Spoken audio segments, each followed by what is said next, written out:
Oui, le coach m'a appris à tirer, c'est grâce à lui tout ça, cette saison, voilà, j'ai jamais fait une saison où je marque autant de buts, voilà, les gens, ils ont cru que c'était que moi qui me suis motivé tout seul, mais non, c'est le coach, il m'a mis remplaçant sur un match ou deux, il m'a insulté, il m'a dit, ouais, t'as 45 ans, tu sais pas tirer, c'est pas normal, là, faut que tu marques tes buts et tout, c'est une dinguerie, les autres, c'est des petits, c'est à toi de porter l'équipe. Et après, voilà, avec du temps, il m'a montré comment tirer. J'ai beaucoup travaillé mes frappes à l'entraînement. J'ai regardé les meilleurs neufs du monde et je me suis perfectionné.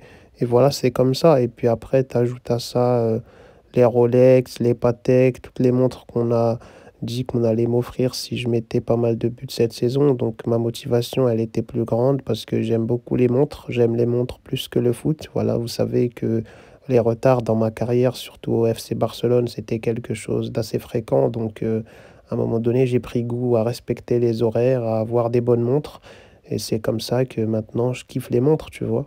Donc, ma passion pour les montres, plus le coach, plus tout ça, ben, à un moment donné, je suis devenu un buteur de fou.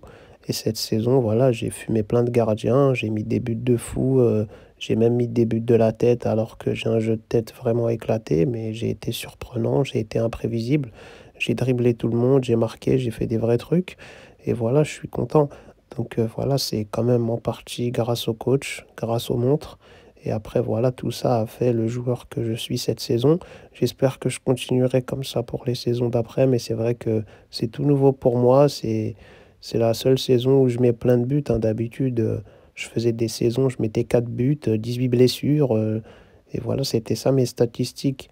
Et puis 52 retards, voilà, j'étais dans ce mode de vie.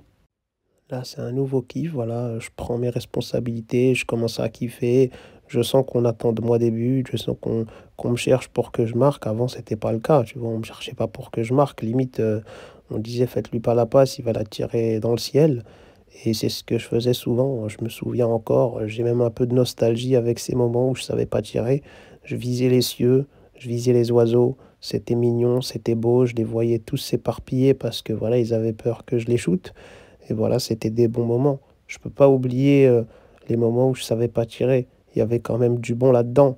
D'un point de vue satellite que je visais, les supporters que je visais, le ciel que je visais. Voilà, il y avait quand même des belles choses à voir là-dedans. Il y avait une certaine poésie. Et voilà, c'était pas mal. Donc à un moment donné, j'en ai raté des belles, tu vois. Et puis aussi, c'était pas simple à rater, hein. Il y avait des balles où j'étais en face à face. Et moi, voilà, hein, j'envoyais des frappes de bourrin et je tirais bien au-dessus de la cage, bien au-dessus du pays.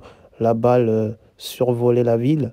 Et c'était moi, ça, tu vois, c'était quand même quelque part des beaux gestes. C'était raté avec beauté.